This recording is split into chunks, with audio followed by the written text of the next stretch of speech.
All right, we are about to look at a bunch of phrases that seem to have absolutely nothing in common. Or do they? Stick with me here, because these random words, they might actually paint a secret portrait of our daily lives. And yeah, yours too. Okay, so you've got this one, a classic parental command. And then there's this, a pretty cold social confession.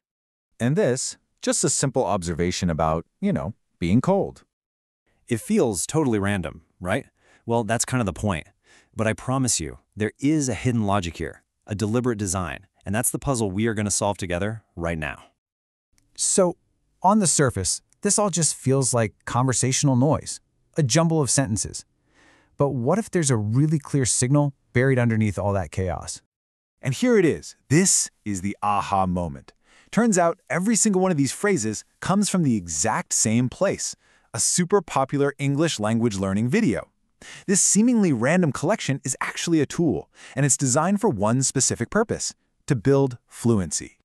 The method behind the madness here is called auditory drilling, and its whole goal is to create what you could call speaking reflexes. The idea is simple. You hear a phrase and you repeat it so many times that it just becomes automatic.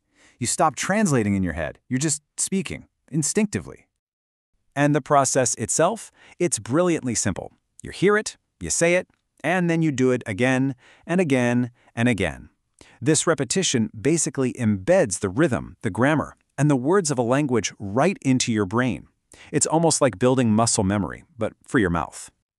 So here's the thing to remember. This isn't just any random list of phrases. It's a carefully curated toolkit for navigating modern life.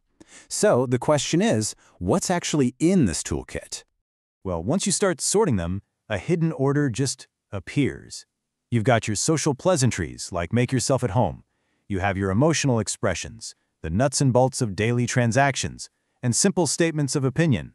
All of a sudden, this random list starts to look like a blueprint for how we all interact with each other.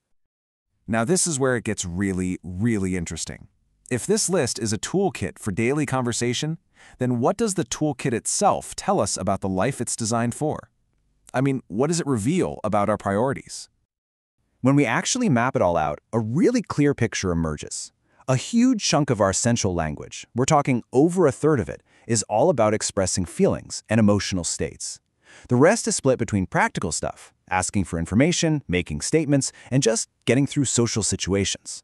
This isn't just a language lesson anymore. It's a minimalist portrait of what we all need as humans.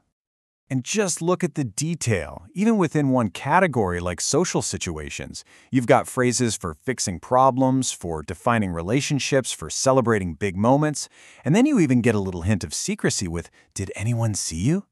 These aren't just words. They're the tools we use to manage the incredibly complex web of our social lives. So this makes you wonder, right? As native speakers, we don't really think about these phrases, but just think about your last week. How many of these phrases, or versions of them, did you actually use? I am willing to bet it's way more than you realize. Which brings us to the final, and maybe the most personal part of all this. If this list is a kind of generic core vocabulary for an average life, what does your personal list look like? Because at the end of the day, that's really the key takeaway here. The words we repeat, the phrases that just pop out automatically, they aren't just filler. They are basically the source code of our lives. They show what we care about, what we need from other people, and how we build our world one sentence at a time.